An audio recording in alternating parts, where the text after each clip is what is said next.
That was the sound of Burn, the anthem which unleashed the new sound of Deep Purple Mark III on a waiting world. It's now over 30 years since we first heard the new lineup, and Burn still sells in huge numbers and causes heated debate even today. This is the independent, critical review of that album and the band that made it. We pose the thorny question, is this a masterpiece heralding a new dawn, or merely an imposter setting a course which would see Deep Purple hurtling down a blind alley?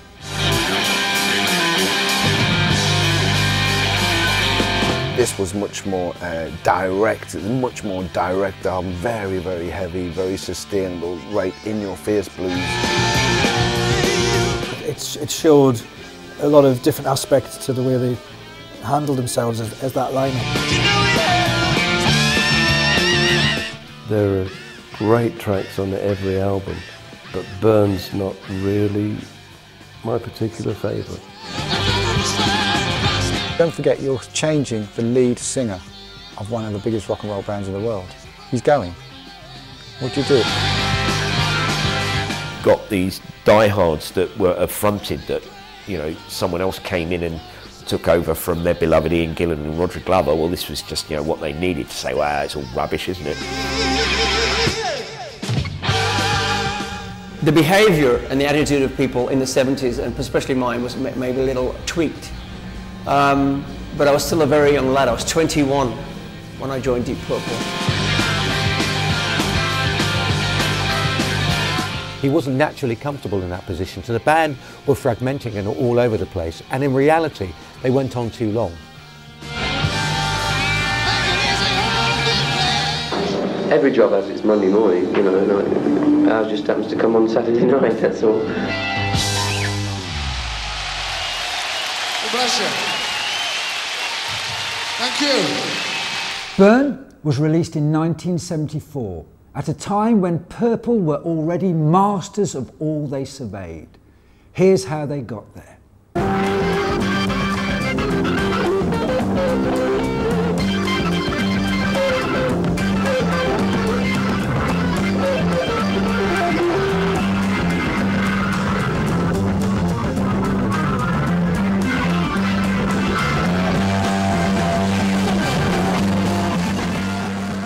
With that wall of sound, Deep Purple Mark II announced their arrival as the unchallenged masters of heavy rock. The album that brought them to prominence was, of course, In Rock. It was this amazing record which told a waiting world that something new and powerful had been born. First incarnation of Deep Purple had a hit called Hush. It was a pop hit, and they were sort of like a popish, rockish band. Dare I say it, a little bit a la Sweet. So when they decided to abandon that, they just suddenly said, no, we're going to do something different. And I think that was quite a hard decision. So I think when they came out with Deep Purple in Rock, it was a brave decision, and it was the right decision, and I think it really worked. They brought Roger Glover in on bass and Ian Gillan in on vocals, and Roger Glover had been doing some session work for them, but seemed to have a much more handle on intuitively of passages and where they were going. And Gillan was much more of your hard rock vocal type, you know, a huge guy with a huge voice, lots of hair, just looked like a rock singer. And I think that's what encouraged them to really forge away. Much like Zeppelin and Sabbath, I mean, they were the three big sort of rock acts in the 70s. That was the album that transformed them into that. You know, I think it was all a bit wishy-washy before. Nobody really knew what was happening with them. But that was the record that put them on the map, really. Every time you talk to people who know the history of rock and metal, they stand back in awe and go, in rock. And it is an absolutely monstrous album. I mean, it just opens with this wall of noise, steamrollers into Speed King, which really, for the, you know, that was thrash metal of its day. If you think about it, such a bombastic, frenetic song, you know, all that noise, and then charges headfirst into this sort of apocalyptic riff. It's like a rhino aimed at your testicles, isn't it? It's like...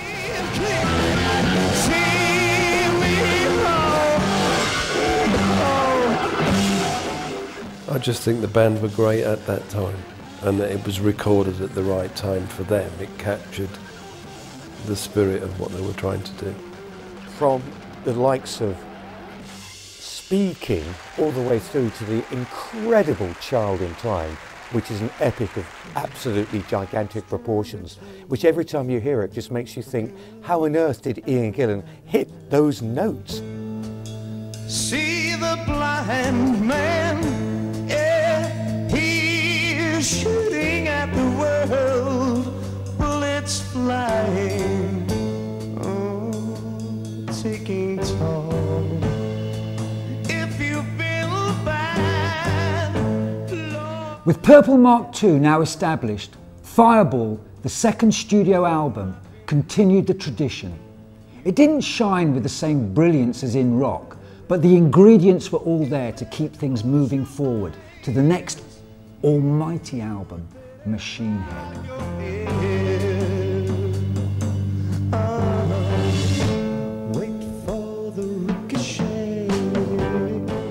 Machine Head is the masterpiece for Mark II. In Rock got very close, and it still stands as an album 99.9% of all bands would love to have recorded, but Machine Head just took it slightly further forward.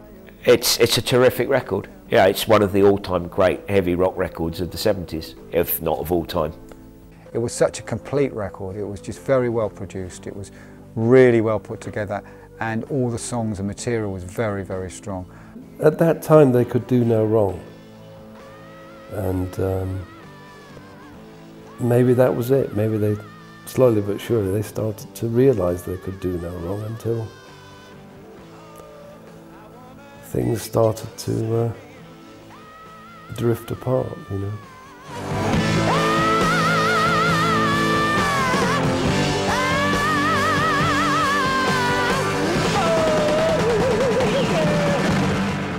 Despite all of the fame and success, all was not well in the Purple camp. Real animosity had raised its ugly head, and there were serious cracks appearing in the relationships. Richie Blackmore is a genius guitar player, right? But he's not the easiest people to work with. Anyone will tell you that. They'll all tell you that the guy's a genius.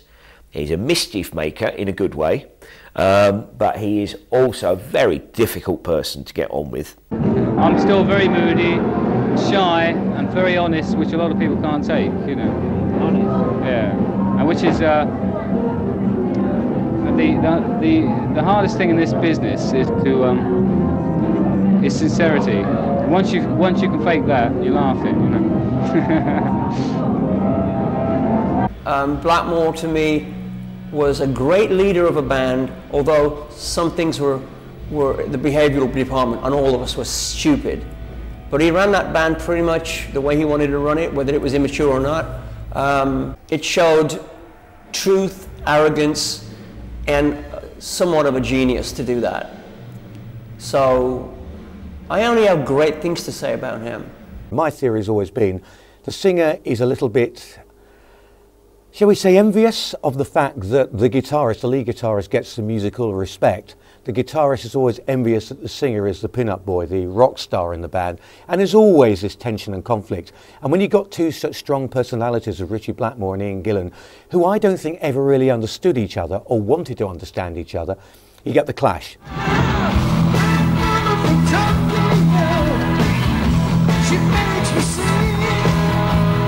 Woman from Tokyo was about the only bright spot on the final studio album by the Deep Purple Mark II lineup. The ill-starred Who Do We Think We Are? With material as poor as this, it was obvious that matters were finally coming to a head. Quite frankly, the last album that Deep Purple recorded with the Mark II lineup was rightly referred to by Roger Glover as a shit record. Gillan had enough and decided he was going to quit. Wrote him a letter and buggered off to sing the lead role in Jesus Christ Superstar. And Blackmore didn't care. Okay, go, bye. And Roger Glover went with Ian Gillan because I think they had always been a pair. They came into the band as a pair, and I think they worked so well together that when his cohort, as it were, left, I think Roger Glover felt, well, I've got no real reason to stay here either, so I'll go. For me, that was the end of the band. They never ever regained that magic. It's not often that one of the biggest names in rock finds itself 2 members short at a time when they are one of the biggest box office draws on the planet. But that's exactly what happened to Deep Purple.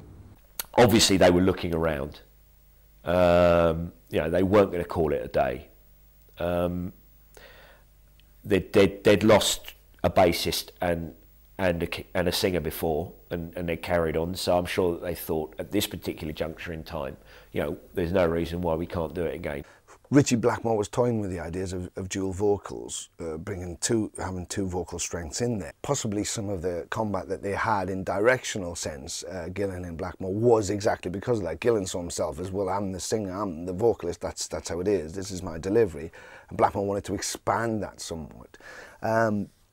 And after Gillan had gone, he was already looking at Glenn Hughes, bass vocalist who was with Trapeze. That asked me a few times, or sort of hinted, in Los Angeles and in London.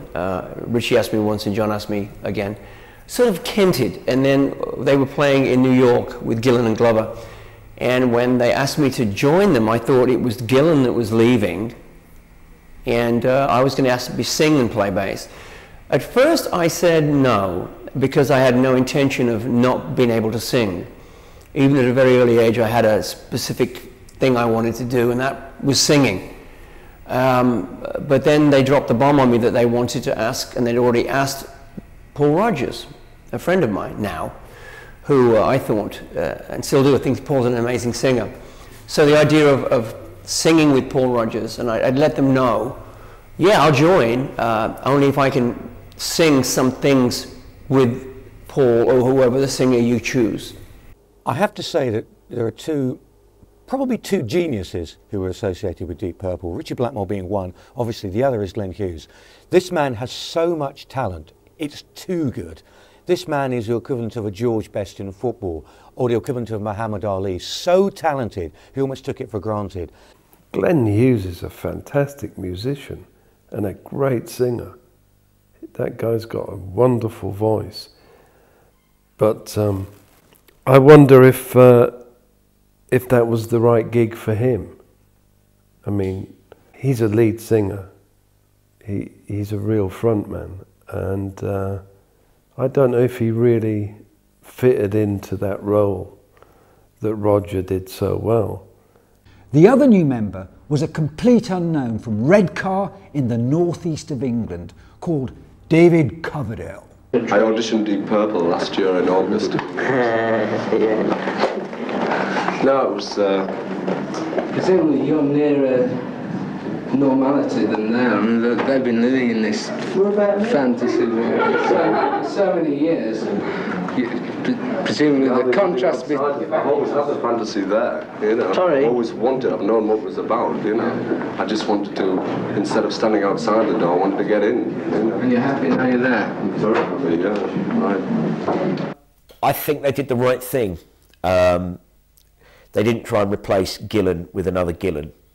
Gillan was a heavy metal shouter, you know, great voice, but a heavy metal shouter. Coverdale sang the blues. He's about as close at the time as you could find to Paul Rodgers, who was also from the northeast. You know.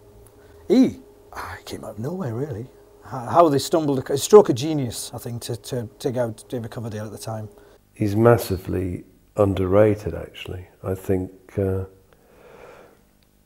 what he's done has been exceptional, but I think for anyone to try and step into a vacant space left by Ian, it's impossible. He's a totally unique singer. Together, the new team began the task of forging a new Deep Purple.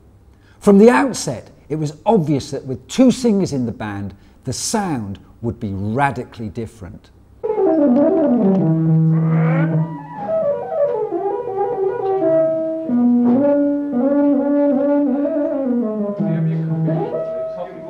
I think Purple actually, if anything, got a bit slicker.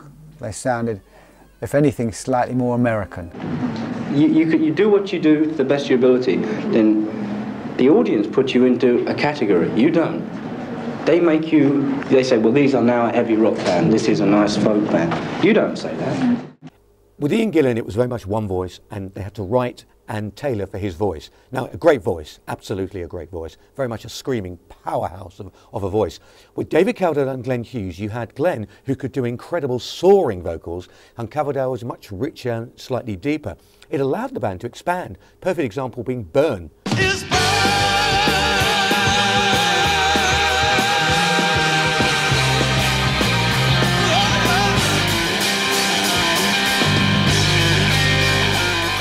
In Mark II, each album had a classic song that would open with, you know, Speed King.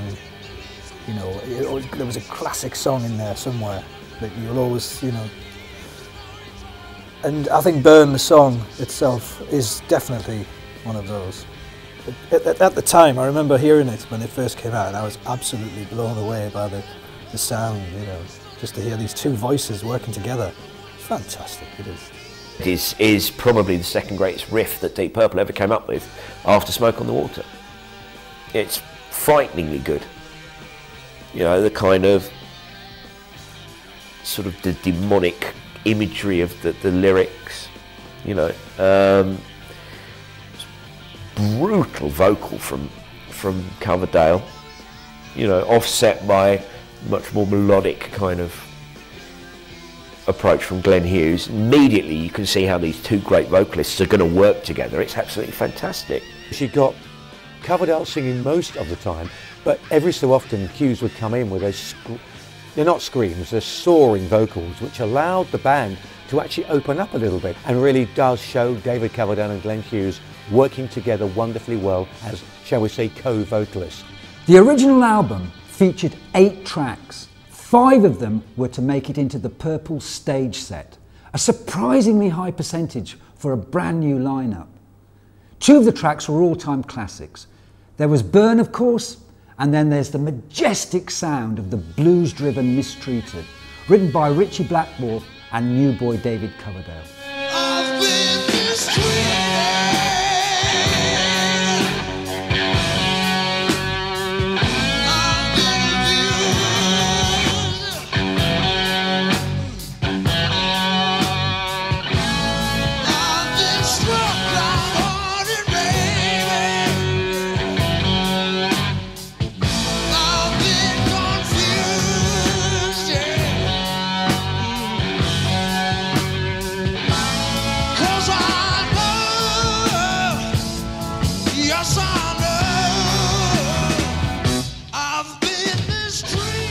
Mistreated works in the context of the album, I think.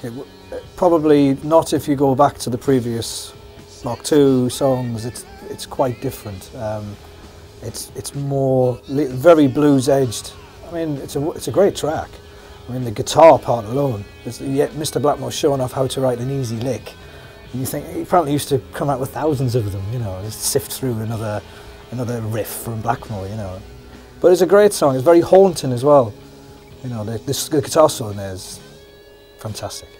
This is the only song that Black has played to me in his house prior to Coverdale joining. David wasn't even in the frame. First time I ever went to Richie's house, there was 2 guitars in a room, and bass and a guitar, and he said, I want you to listen to this one idea I have for what was to become the Burn album. The very first idea, Without the Man, and he played the opening things to Mistreated, and I immediately started playing my style of bass playing, which is half-time, and it's the swagger, and it's not the notes I play, it's again the notes I don't play. And I knew it then at that point we were going to make a record more suited to what I was hoping it would be, more bluesier, which Blackmore really liked. And he didn't want to make a Gillan type record. So for me, participating in the track Mistreated was great. Then Mistreated is their child, is Mark III's Child in Time. It's, you know, it's brilliant. It's all bluesy guitar playing from Blackmore. And the way it opens up, that sort of, you know, call and respond guitar playing that he's doing. And then, you know, just this absolute awesome performance from Coverdale on his first ever album. You know, it's like, where the hell did this guy get this from? And, you know, it's you just listen to that and you know they made the right choice with David Coverdale. The one thing about Purple when they do songs like Mistreated is that they manage to give them a real live feel. They don't, in those days, production didn't outweigh the song. I think that nowadays people get into production and it all becomes a production piece. But I think in those days, it was really about how well you played the song. And I think Mistreated, they played it really well. And the production's very much within sympathy of what the song sounds like. So it came across as a very live feel, and it had a great groove to it, I think, and I think it was very well sung. Mistreated is an interesting song because it proves the worth of David Coverdale to Mark III.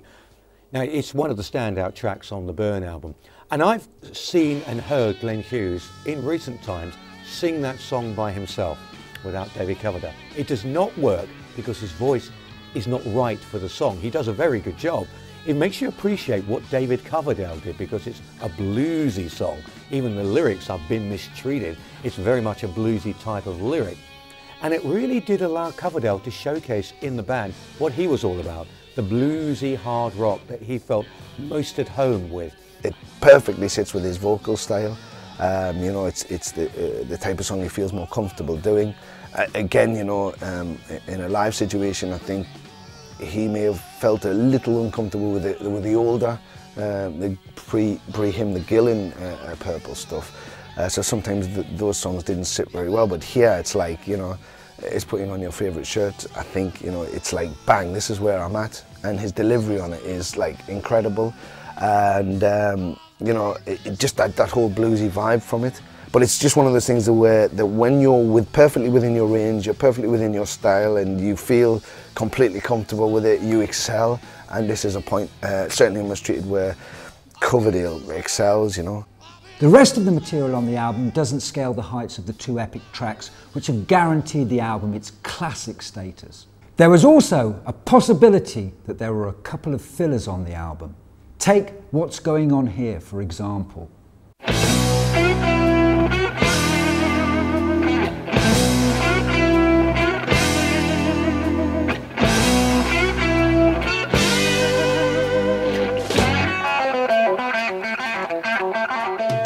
Well, What's Going On Here, I think, is a bit of a filler, personally. It's probably the weakest song on Burn.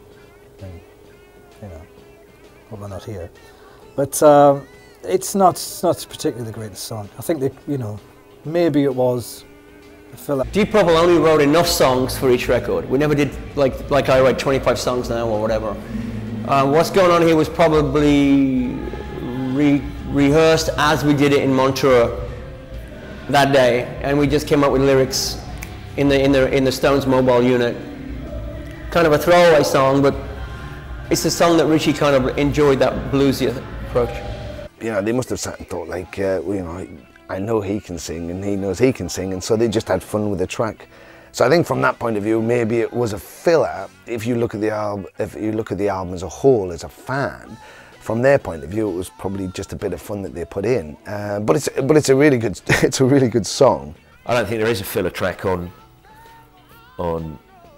Burn, unless might be the instrumental from Blackmore, but even that I find hugely enjoyable.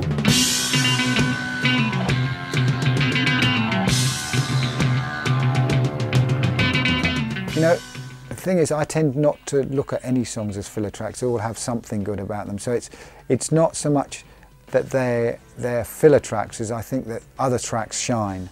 So that, you know, you have highs and sort of not so highs, and I think maybe that's not one of their most high points. In the same way that a drummer, unfussy but steady, is necessary sometimes in a band of virtuosos, because you need to actually meld together an album in the same way that you put together a team, or the same way you put together a band. They have to complement each other. Not everyone can be a virtuoso showing off all the time. And I completely understand that as they got funkier, fans of the more sort of heavy rock approach of Deep Purple are going to get a bit more put off. But let's face it, I mean, they didn't turn into a funk band.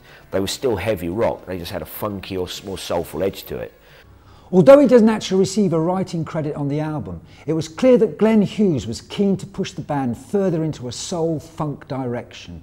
He's not going to suddenly join Deep Purple and say, I'm going to become something completely different now, because he had a strong personality, was used to leading trapeze, was acclaimed everywhere he went as a wonder boy, which he was and still is. So he had that influence, and he brought it into Byrne, but it was complemented by the fact that you had Blackmore's influence still very much to the fore. I don't want to make any rock fan feel comfortable in my whole career. I've always tried to press a button to make them evoke a feeling of, what's this? I cannot sing traditionally straight ahead rock because my brain doesn't operate like that. I've been given a gift to sing with a sense of security and emotion that is deeper than most rock singers. Hence they call my voice soulful, and I find regular rock singing to be tedious and boring. I like to keep the melody, but what I sing is not your traditional kind of hard rock, and I don't want to be compared to Ian Gillan at all. You know, there are Purple fans out there that just won't accept it. They don't want to hear that. So, you know, it doesn't matter. You can argue with them till you're blue in the face, but you know, they've got a party line and they stick to it. Well, it's their loss, I'm afraid. We don't construct our songs like, say, Rodgers and Hart used to, you know, or Lennon and McCartney, even. They're sort of amalgams of what everyone is able to... From a certain basic idea. Ian might come up with a sort of a drum rhythm. Well, he came up with a drum pattern, You Fool No One, that's opening track on side 2 of Byrne. Came purely and simply, initially, from a drum rhythm that Ian thought up. Whereby Might Just Take Your Life came from an organ chord sequence that John had.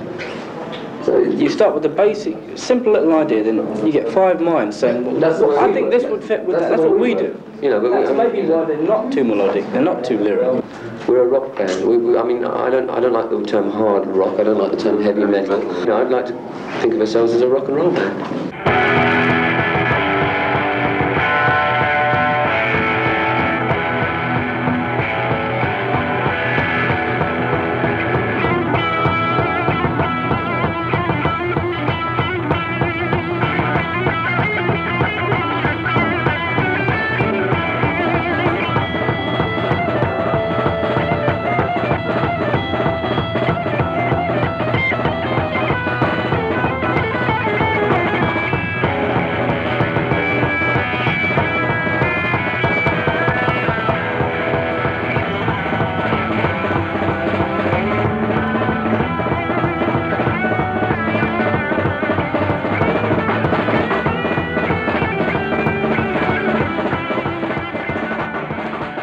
When Byrne came out, he was raved about by a lot of people. I think people understood what Deep Purple were trying to do. So the critics picked up and ran with it to a large extent, and I think they appreciated Purple were changing. They weren't the band who made Machine Head and in rock, but you don't repeat yourself. Or if you do, you run the risk of people saying, oh, we've heard this all before, this is boring, move on. It's sort of gone like that, you know, to us. We've gone up and then taken 1 step back, then 3 steps, then 1 back, you know, in terms of the albums. You know, you can't deny that Purple weren't stagnating to a certain extent with the previous lineup, and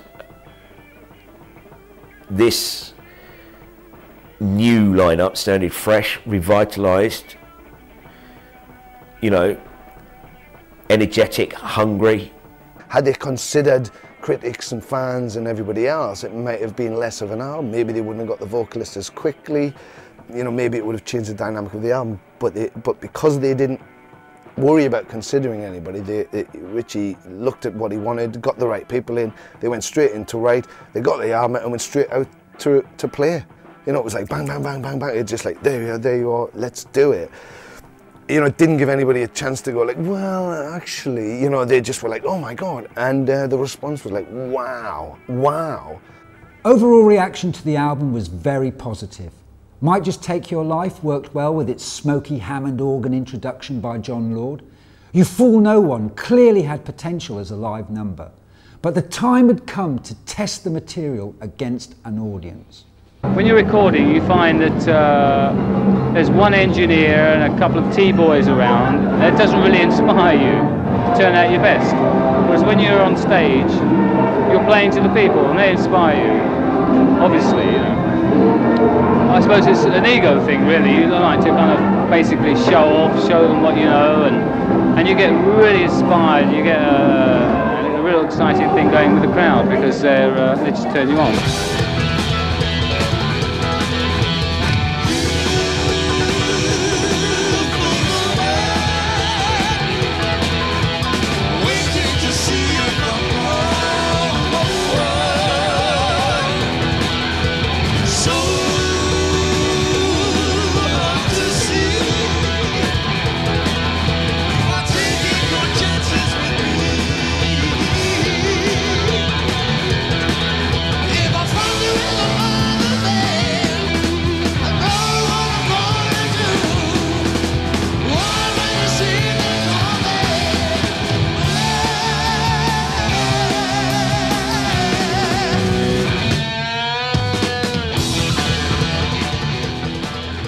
They had a mindset that was, this is not just about what we do in the studio and special effects and clever technology. This is about being able to take what we do out of the studio and put it on stage. And You Fool No One, as with every other song on Burn or subsequent or previous albums from Deep Purple, was a song that easily translated into the live environment and, like everyone else, came alive.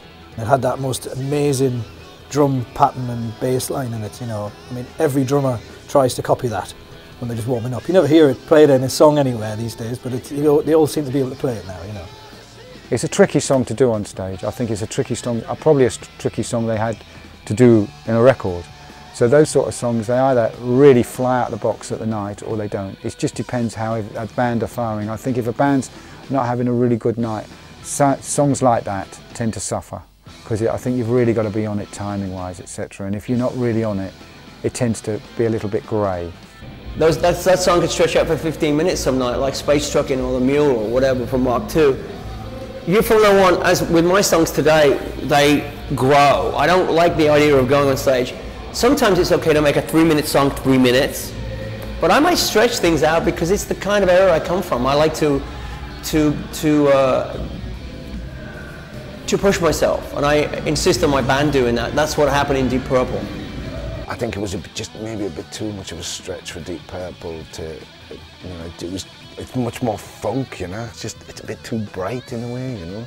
It just doesn't feel. There's no real weight behind it.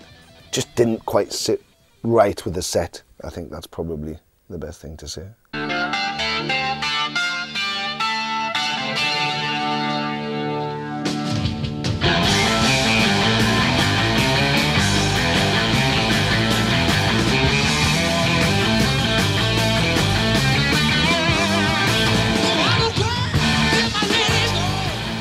I love Lay Down, Stay Down. I think it's a really good, it's a great live song, and it's like one of those songs that makes you laugh, you know, it makes you smile. It's got that really good feel, you know. I always think that it's really, Ian Pace really kicks out on it, and I think that's, you know, when a drummer's really kicking out, it makes you go, yeah, that's really good. I think that's, to me, that's one of those songs that does that. As Mistreated as a slow blues burner, this was the other end of it, 12-bar, fast-paced, you know, bang, it was rock and roll, complete rock and roll, you know, obviously with that Blackmore hard rock guitar edge to it, works incredibly well. Fast, you know, it was fast and it was up there and it was in your face, and it was great juxtaposition in the set with some of those slower, more heavier, plodding sounds. Yeah, I think it worked absolutely great track. Yeah. It's definitely suited where Mark III were at with what, you know, what they were trying to do on the Burn album and the tour and everything. I think it was you know, it showed a lot of different aspects to the way they handled themselves as that lineup. So yeah, it was an important song. You had two great singers busting their lungs, trying to give it their very best shot. How is that not going to sound absolutely awesome live? Certainly, you know, these guys could cut it live. You know, they're just on stage and giving it their all. You know, they brought this youthful, funky swagger to the band. You know, they were having a ball. Once again, it signifies the Hughes and Coverdale double lead vocal thing. The whole record smacks of the two. I think we were the only band from England that were doing the two lead singer thing, and you can't take that away. It's 30 years ago, and it really, my God, it's 32 years ago. It just holds up amazingly. Lay Down, Stay Down was one of those numbers on Burn that had the Coverdale hallmark that he subsequently took on with Whitesnake, because it had that, not double entendre because it wasn't that clever, but it had that feeling of being about sexual contrast, groupies, etc., and that rock and roll lifestyle. And it was a very good live number as well, because it had a really good groove and a good swing to it, and the band seemed to enjoy playing it. We certainly got the feeling that Glenn Hughes and David Coverdale thoroughly enjoyed playing the Burn songs live, more than they did the earlier stuff. At some stage, Purple Mark III had to knuckle down to the fact that there was a huge audience out there who wanted to hear the classic Purple songs like Space Trucking. Oh, we had a lot of love for Peter. We always have a ball on board. We're dating all the groovy people. We walk the Milky Way so far. We dance around with Borealis. The space trucking round the storm. Come on! Come on! Come on! Let's go space trucking! Come on! Come on! Come on! Yeah! And obviously, right, you're new to a band, you've written an album and it's a great album, then you're really keen to convey your new material. But you've got a whole load of old material that you also have to sort of get across. Some of that material is going to work, and some of it just isn't. It's always difficult for any musician or vocalist to come into an established band and suddenly find that they have to perform the old guys' songs.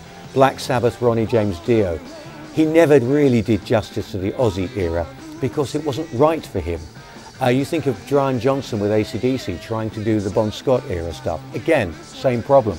Deep Purple faced this problem with David Coverdale and Glenn Hughes because the classics from the Mark II era, Ian Gillan and Roger Glover era, were written with them and with them in mind. And you don't want to just mimic what the guy did before because everybody will attack you. So you want to sort of do them your way and then everybody's going to attack you. So you're sort of caught between an in-rock and a hard place. I don't particularly like playing old songs from other bands. I considered the band before I joined Deep Purple Mark II to be another band. I never really, never felt comfortable performing Gillan songs or anybody else I've asked to do.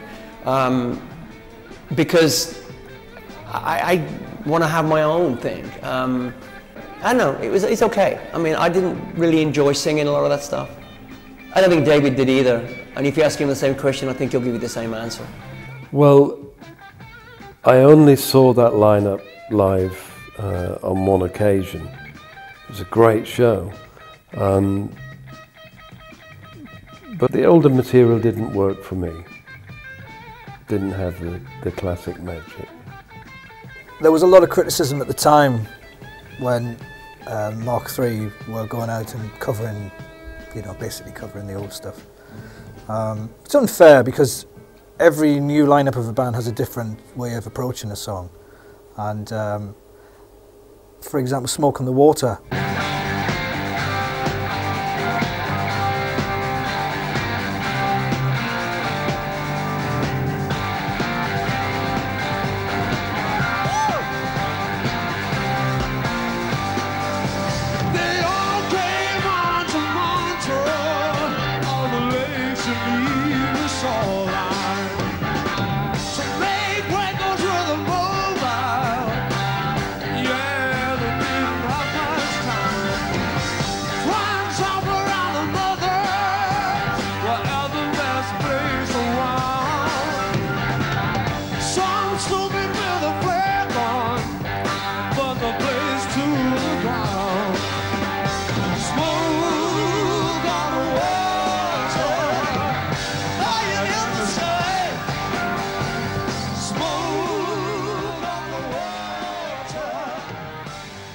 There's a tune. Smoke on the Water. It's one of those, that's an Ian Gillan song. No one else can really do justice to that number. He wrote it, he was there at the event, although it's Rich's riff, and it's the classic guitar intro riff. No one else can sing that song. Smoke in the Water, to me, every time you saw it performed, my Mark III was going through the motions. We have to put it in because people expect it. Now, Blackmore enjoyed it, or seemed to enjoy it when he was in the mood, and being the moody sort of person he was, it was not always. Coverdale especially felt very uncomfortable with it. It was a sort of song where he thought, I'd rather not do this because it's not mine and it doesn't belong to me and it's not part of who I am or what I am, but I've got no choice, this is Deep Purple. Therefore, we have to do Smoke on the Water. Okay, I'll sing Smoke on the Water and I'll sing it with the same melody as Ian, but I'll put my thing on it. And, you know, I would never perform it again because I believe it's an Ian Gillan song. You know, and I think, you know, he should sing that song and nobody should sing it because, you know, I think it's kind of cheesy for anybody else to do things like that. I want to leave the classics alone, if you will. Fundamentally, the guys backing it, with the exception of bass duties, which are now being handled by Glenn Hughes, pretty straightforward basing to that root notation, so there's not a lot that he could destroy about it, so as long as you stick close to that. So then you're left with just vocal, that's the difference. You know, you've got two more than capable rock vocalists trying to fill in for a very powerful rock vocal as well, so you know, that's what you're left down to. And again, it's down to the listener, really, I suppose. I've never heard a live version with Coverdale singing that's been anywhere near as good as live versions with Ian Gillan. Was there as much passion going into the older and expected classics? Unfortunately, I suspect there probably wasn't. Even though I mean, I've heard various sort of Purple live tapes of the time where, you know, they do more than justice to most of the older material that they sang. But you know, this is the fuel to the fire of people that don't want to accept that the new lineup was any good. Although there is much to recommend the Mark III lineup, ultimately this period was to prove distinctly unsatisfactory. Stormbringer, the follow-up album, was lacklustre in the extreme. I think Stormbringer didn't really bring a storm along, did it at all, really? It was sort of little guffaw in the distance. Compared to Burn, it didn't even compare, I don't think. It was a lot mellower as a record. A lot more funky, a bit more soulful, but didn't have the impact of Burn. I think Stormbringer was summed up best by John Lord once, who said that by the time they went into the studio to do the album, Richie Blackmore had lost interest. He was already writing material for the first Rainbow album and didn't really have that commitment anymore, and I think it shows in the album. Richie was suggesting a particular track that nobody really wanted to cover, and Glenn was bringing his own stuff in, which was much more funk, soul, funk based, and you know, so I think it was one of those albums that the writing sort of started to move in their own directions. You know, not to mean that they were egotistical. I'm sure there was a lot of ego involved, but certainly it was into a more private realm than a Purple realm, that maybe a bit more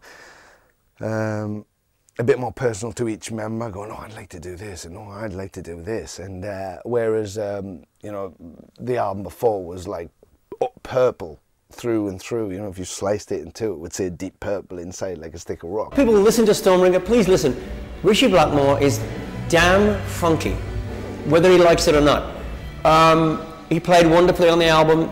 I think at this point he'd had enough of playing.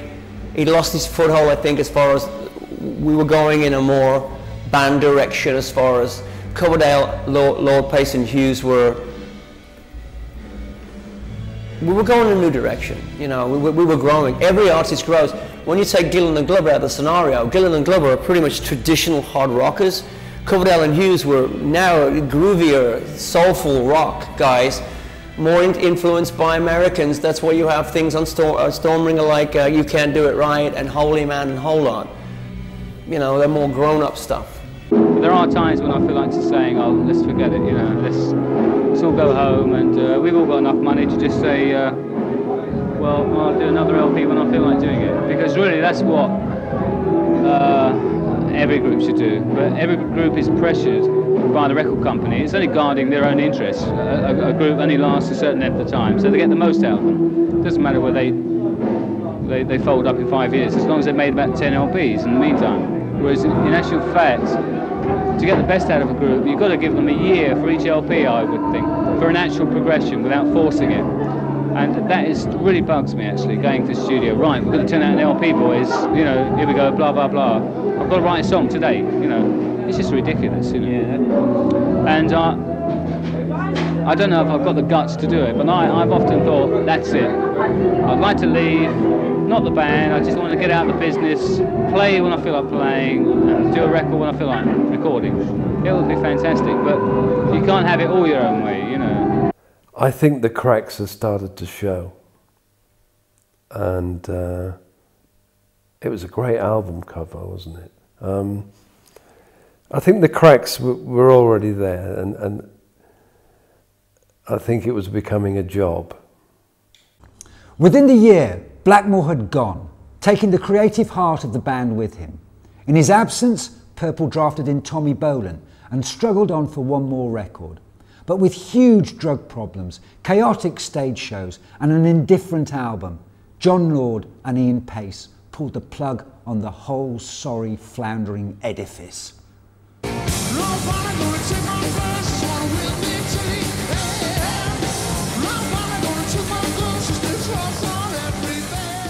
They couldn't carry on anyway with the state that Tommy Bolin, who'd replaced Richie Blackmore, and Glenn Hughes had got themselves into with Narcotics.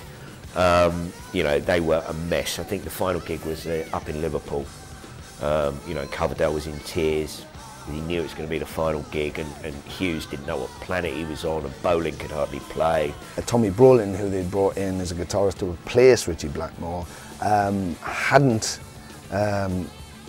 unveiled his addiction to, I think it was heroin, and that exposed itself on the tour, and they just couldn't corral the pair of them. It was just going like an animal, and you know, the shows were hit and miss, and certainly the last one they did, which was a shambles, made them all decide that's it. I think Coverdale was very unhappy, and Lord and Pace just decided let's just call it a day there. It was right to stop at that time. I'm not going to tell you that we had a great time, Tommy and I, cavorting around the globe, stoned, because it wasn't great. But I said there are other issues that broke the band up, which probably nobody will talk about, and I won't talk about it either. But there's a lot of bizarre things going on there. I was glad when it was over. I wanted to get away. I was tired. I didn't want to make another record of unfocused rock music. You know, 3 albums is enough. 3 albums and 2 live albums is enough. You do seriously feel an immense necessity to be good. And it stems from the fact that you are being paid by a lot of people to excel. And to excite them. And if you know you're not doing it, I get so brought down, you know, it's amazing how just doomy you can get. My feeling with Deep Purple is that they should have split up after Burn. With all due respect to Glenn and David, I know they did Stormbringer with that lineup as well, and then Tommy Bolin, a very talented man, came in. The problem was that things were falling apart after Burn anyway. Richie Blackmore had lost interest. He was already starting to think about his next project, Rainbow, and there was no leader anymore. With a distance of over 30 years behind us, Burn has certainly had time to bed down into the consciousness of the Purple legend. So what is the critical assessment of the album today? Is Burn a classic album? I think yes, it's a classic album, because it had a huge effect on me personally at the time, just because of the vocal range, and there's 3 or 4 classic songs on there, so that's good enough. In hindsight, you know, there's those who would look back and say In Rock is the Purple album, but for the most part people tend to look at Burn and say, wow, I mean, that's just what a classic Purple album. On all levels, the performance and the track list had a clutch of hits. It was a new approach, still staying in that hard rock frame, but just adding another dimension completely with Hughes and Coverdale coming in vocally, the strength of Hughes as a musician as well. Yes, it is a classic album because it's full of great tunes, it's very well played, it's really well produced, and it's a full package again. For me, it's like Machine Head. They actually followed an album with another great album. That's really hard, and they changed the lineup in the middle. My God, that's unbelievably hard. I mean, really hard thing to do. So I think in the end, you know, they did a really good job. You know, it's a lot to be said to Ritchie and John Lord and Ian Pace, because they obviously, you know, did a lot of help and direction to the other two. You know, they saw what had gone and they pushed them in the direction they wanted to go, and it's brilliant. It's a brilliant job. I think it's a classic album without a doubt. It's my personal favourite, and like as I've said, I think that Burn rightly stands as number 2 to Machine Head's number 1 in Deep Purple's body of work. Burn is a classic as an album because it's cohesive, every song stands in its own right, the performance is at the top of its game, every one of those guys performed brilliantly on it, and there's a significant commitment from them as well. You listen to the record now and you know they wanted to make the album, not contractual obligations. You don't have one guy taking the band in a certain direction with the rest of them sitting there going, we don't want to do this. But the main reason, I think, is that every song is truly a masterpiece. Burn, Machine Head, In Rock seem to centre around a specific kind of theme. Not even a theme you can put into words. But they hang together. You know it's part of that album, and it feels part of that album. And you can play the album from A to Z without thinking, oh, that sticks out like a sore thumb. I think the record smacks of a very, very highly intelligent rock band of the 1970s. We have a top 5 record across the world. We'd already probably outsold Who Do You Think We Are, which was the one before it. But I'm proud of the work I did in Deep Purple.